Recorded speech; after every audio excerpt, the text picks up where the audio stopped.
up, y'all? Hey, you already know it's your girl Tay, back with another video today.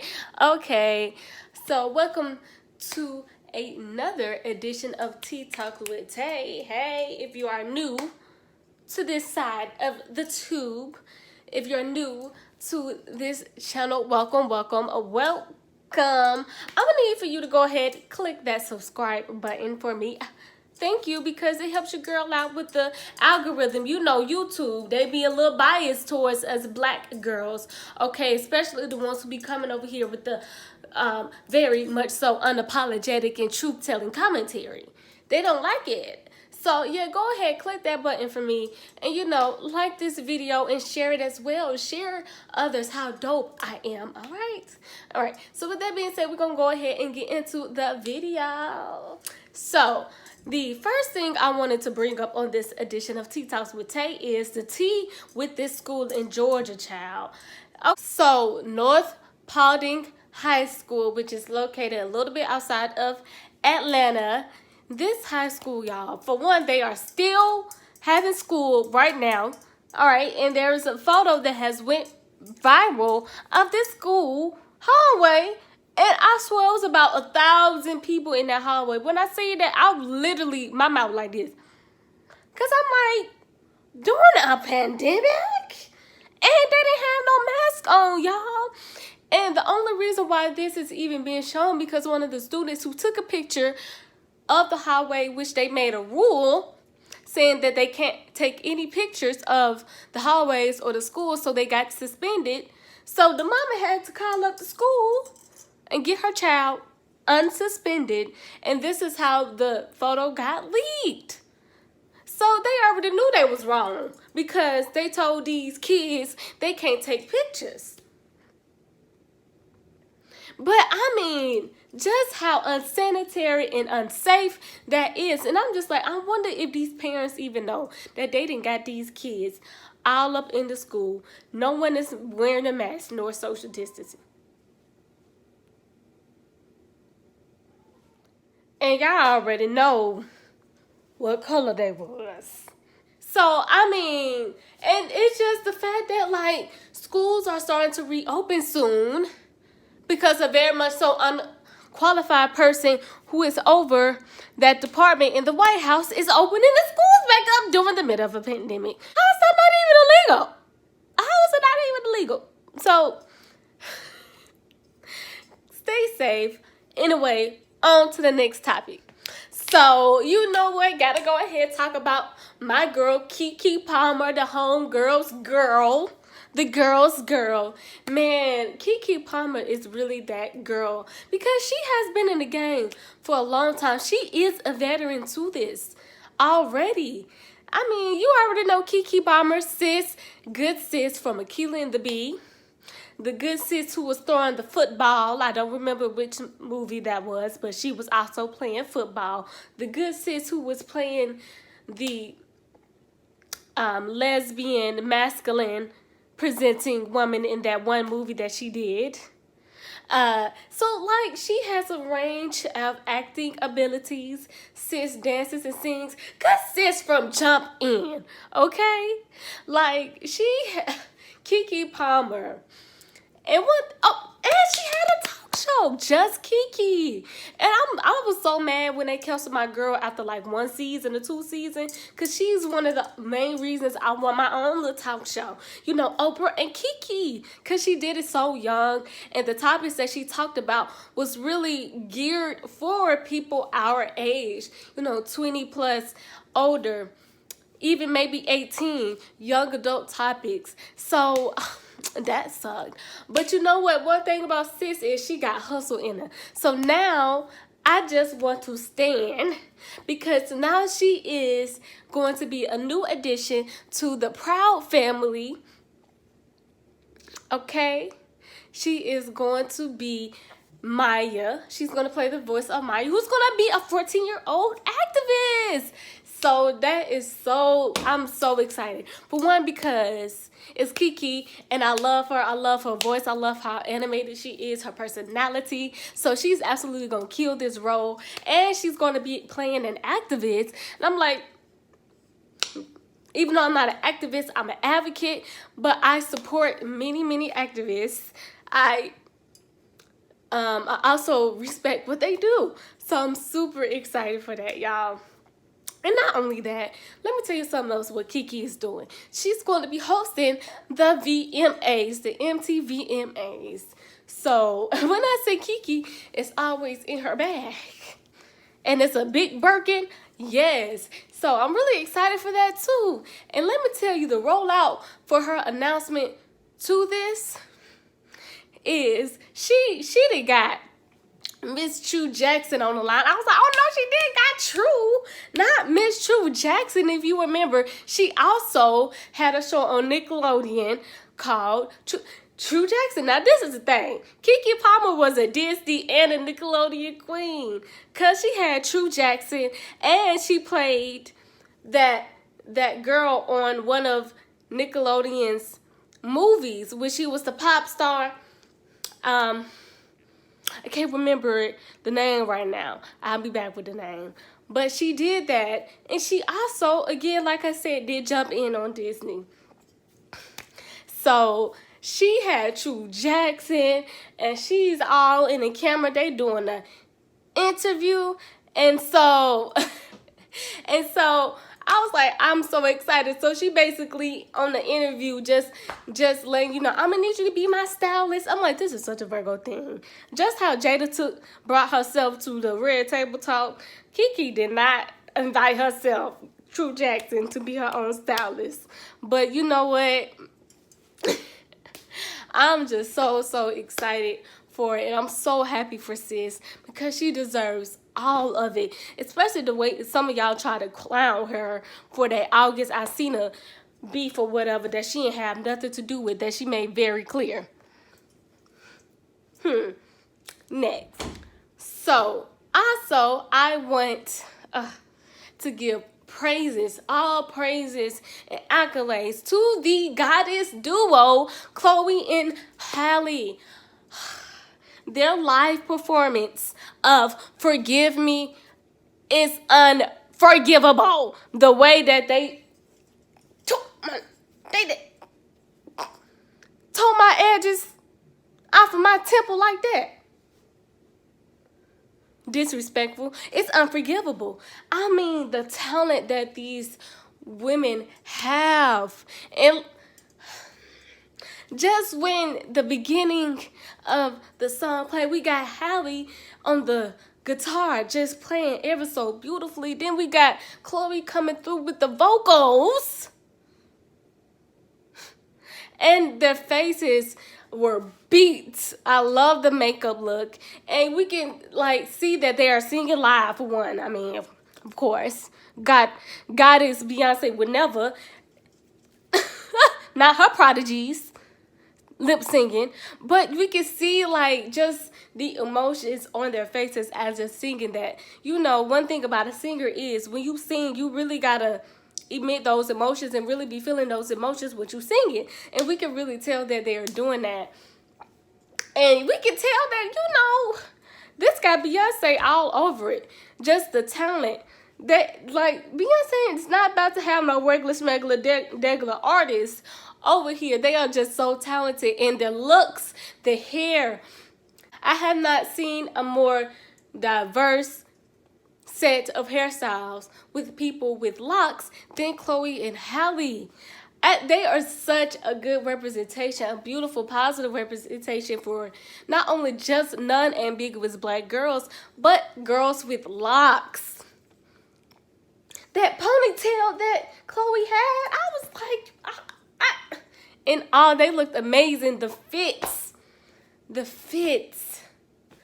with the bikini and then the skirt, the mermaid skirts and the black. I'm loving this theme of black.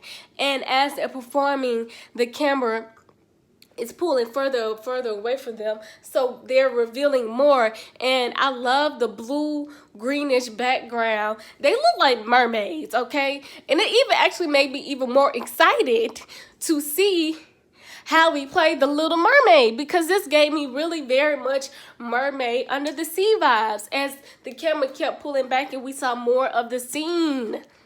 in their outfits. I really stand ChloexHalle, and they're coming for everything they absolutely deserve. And this is only the beginning for them. Let's go ahead and get to Daniel Kaluuya, okay? Which is some of y'all's fave, some of y'all's black Brit fave, okay? But I got an issue with Daniel Kaluuya. So news broke out yesterday, the day before that, you know, the Fred Hampton movie was going to be called Judas and the Black Messiah. So we heard about 6 months ago or so, maybe a little over that Daniel Kaluuya would be portraying Fred Hampton. Now, here's the issue with that, okay?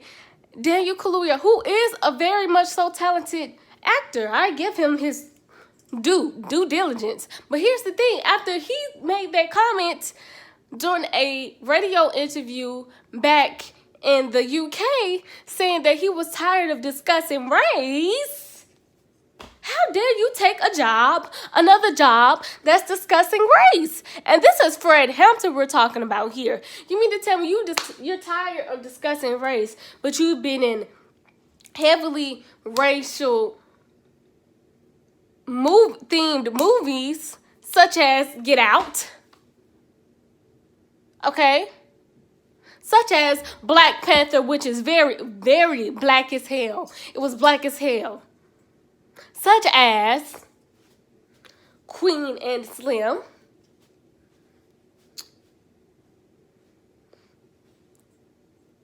Every movie you take has been about race. And not only that, but that it is what has gotten you to this far in this business. But you sat there and you took another job talking about race, and you took a job from a Black American who could have had this role, who deserved this role. And this even brings up the conversation about how Black Brits, which we have no problem with you coming and getting your career popping over here, but taking roles about Black American struggles when you do not personally identify them when it comes to white supremacy on American soil. That's the difference. This isn't a hater thing. This is about y'all taking jobs from us, Black Americans, descendants of American chattel slavery. We deserve to tell our own stories, to portray our own stories, because we are direct links and experiences to those specific stories. You can have everything else.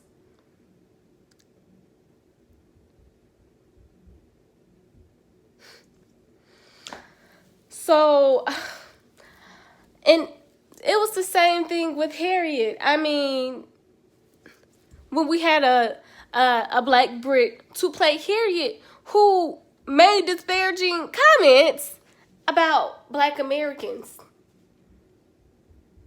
Cynthia Erivo, that's who I'm talking about. So it's just frustrating to see, because this role could have went to someone who understands that race isn't a burden to talk about. So, to close this on out, I guess I will go ahead and talk about that new Meg Thee Stallion. I'm going to say her name first. I'm going to be petty. Meg Thee Stallion and Cardi B song and video WAP. Now, one thing I will say, I absolutely love the video except for one part. We all know what that one part is, which is when they had Kylie Jenner do that long pause with no music, walking through the hallway, opening doors. I was like, what is this? Anybody, why did y'all not choose a black woman for this. Anybody else could have did it. Why did it have to be her? Dang, but y'all gave Normani only 5 seconds of dance time. It could have been Normani. She would have killed that strike. I'm mad. Lizzo. It really would have been dope if they had Lizzo do that. I mean, a plethora of black women. Not no dang Kylie Jenner, not no culture vulture, not someone who learned everything from us and then regurgitated and resell it back. No, they didn't. Because I already wasn't even excited about the song coming out. Because I'm like, man, you collaborated with Cardi? But, I mean, people say they don't like the song. The song is... It's actually kind of catchy, like even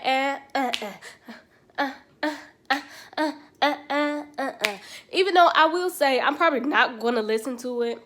I'll probably have to be like at the club whenever they open back up, or you know, a little lit. I have to be lit to listen to that. Yeah, cause I mean, and one of my favorite YouTube channels brought up this really good point that I believe that it's just.